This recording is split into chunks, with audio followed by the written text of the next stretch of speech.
Selamat siang dan salam sejahtera. Perkenalkan, nama saya Dara Ginanti dari Sampurna University. Saya akan mempresentasikan gagasan esai saya dengan judul Food Engineering, studi tentang tingkat kerenyahan makanan kering dan konsep uji bahan dan sifat mekanik.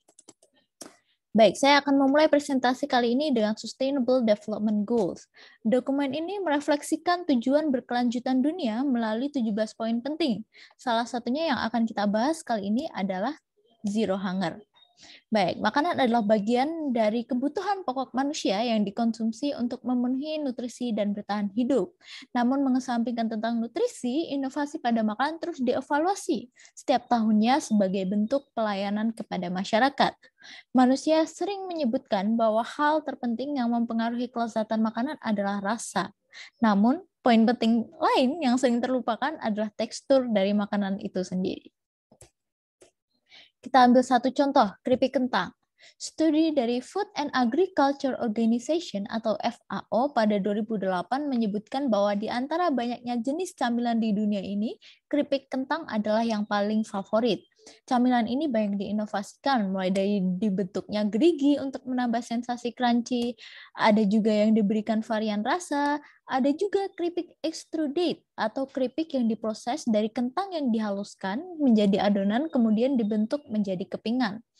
Memang cemilan jenis ini banyak digemari, tapi dari segi demand di pasaran, produk ini tergolong memiliki permintaan yang rendah. Kenapa? Karena makanan ini tidak bisa dikonsumsi secara general oleh seluruh kalangan usia. Sekarang kita coba tanyakan kepada kakek nenek yang ada di sebelah kiri. Jika kita bertanya apakah mau mengkonsumsi makanan di samping, apakah jawabannya ya? Kemungkinan besar jawabannya adalah tidak. Kenapa? Karena kekuatan gigi yang sudah lemah. Mereka cenderung mengkonsumsi makanan yang lembut, memiliki pilihan makanan yang lebih sedikit, juga kesulitan mencari makanan yang sesuai dengan usia mereka. Dalam kasus ini, tekstur makanan menjadi celah kecil yang masih menghalangi tujuan zero hunger. Dan disinilah kita juga mengetahui bahwa kelezatan makanan tidak melulu tentang rasa, namun juga tentang tekstur. Baik, studi mengenai tekstur makanan bukanlah hal baru. Inovasi pengklasifikasian makanan berdasarkan tingkat kerenyahan dapat menjadi salah satu opsi ini. Sudah banyak metode mekanik yang digunakan, di antaranya ada uji tekan dan uji bending yang berprinsip pada tes uji material teknik permesinan. Melalui tabel di sebelah kanan juga, saya presentasikan kepada Anda beberapa research yang telah dilakukan terkait tekstur kerenyahan makanan. Hasil dari studi tersebut secara statistik dan saintifik menyatakan bahwa kerenyahan makanan memiliki tingkatan tertentu, yang berarti pelevelan kerenyahan dapat dilakukan di masa depan. Satu jenis makanan bisa dimodifikasi teksturnya ke berbagai level, sehingga konsumen bisa memilih level kerenyahan yang sesuai dengan tingkat kekuatan gigi mereka. Sebagai tambahan, saya tampilkan hasil research saya sendiri terkait tekstur kerenyahan pada camilan. Mesin yang digunakan adalah Tensulon RTF2350. Anda bisa lihat detail dari setup terdiri dari kontainer, piringan tekan, dan juga sistem clamping supaya wadah tidak bergerak ketika tes sedang dilakukan.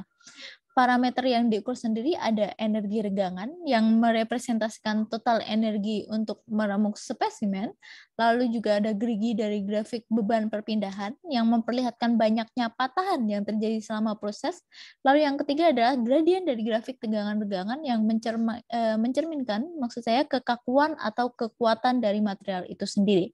Metode ini terbukti efektif untuk mengevaluasi tingkat kerenyahan makanan. Baik, tak terasa sudah sampai di penghujung. Ada 4 poin yang saya garis bawahi sebagai kesimpulan.